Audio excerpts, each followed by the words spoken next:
Do you know that you're being tracked on the internet? Every link you click on in Google, every like you make on Facebook, they're all being tracked and it decides what content you will see in the future. These are called filter bubbles.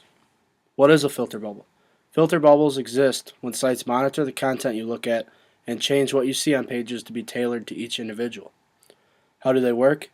Sites use algorithms to track links you click on and turn that into data that can later be sold, and companies can personalize the content you see on the web page. How do filter bubbles affect you? For one, it doesn't allow you to see some content online. It affects what you see on web pages. For example, you and a friend could Google the exact same thing, and you would both get completely different results. A couple of weeks ago, I asked a bunch of friends to Google Egypt and to send me screenshots of what they got. So here's my friend Scott's screenshot, and here's my friend Daniel's screenshot.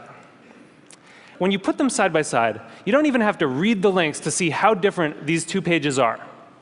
But when you do read the links, it's really quite remarkable. Daniel didn't get anything about the protests in Egypt at all in his first page of Google results. Scott's results were full of them. And this was the big story of the day at that time. That's how different these results are becoming. So, What are some of the issues with filter bubbles?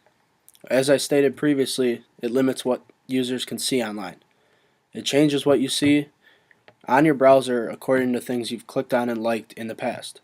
It invades your privacy.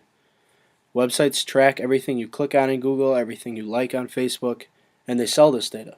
The companies that buy this data use it to do more personalized advertising.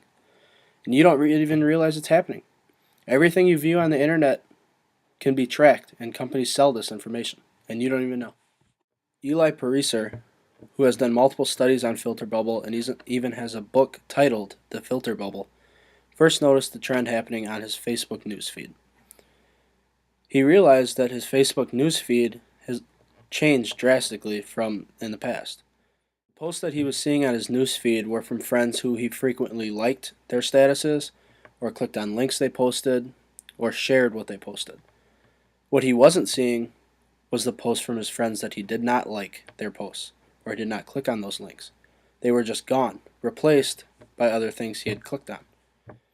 think about it for a second. There is no standard Google anymore. And you know, the funny thing about this is that it's hard to see. You can't see how different your search results are from anyone else's. I think Eli makes a great point. Most people don't know that they're being tracked online. They don't know that every link they click on is being recorded. That is one of the main issues with filter bubbles. Most people don't even know what's going on, and it changes what you see online, drastically changes it. Which sites use filter bubbles, you might ask? One obvious one is Facebook.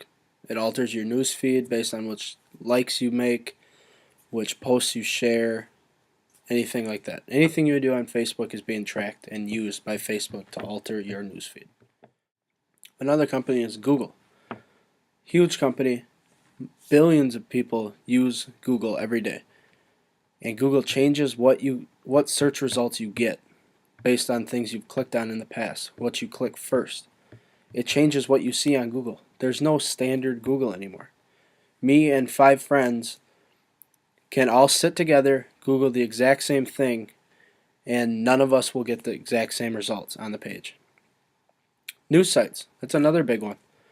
It alters what news you see. That isn't right. Some people don't even see important events going on around the world because most of the time they go on these news sites, they click on sports and entertainment news, and they miss big events because of this. Filter bubbles exist on more than just these 3 sites. For example, online shopping changes their advertisements to be more specifically targeted to the person shopping online at the time. Sites like YouTube recommend videos for you based on what you've watched in the past and what you might like to watch in the future. And there's so many more that use algorithms to change the content that you see online. So in conclusion, what needs to be changed? I think websites need to alter their algorithms to allow more variety on what everyone sees online. And they should also allow an option to determine how much filtering happens. You should be able to pick if you see only stuff that the algorithm thinks you might like, or if you see everything. That should be in the user's hands. Is anything being done about it currently? Yes, there's a little. For example, Yahoo has integrated humans into their algorithms, and important stories can be overridden and shown on everybody's newsfeed without using the algorithm. So what can you do about it? Honestly, not a whole lot, because we don't have control over how the algorithms work. Just be conscious that filtering happens on websites and everywhere else online. And don't get stuck in a filter bubble. Let's work together and pop the bubble.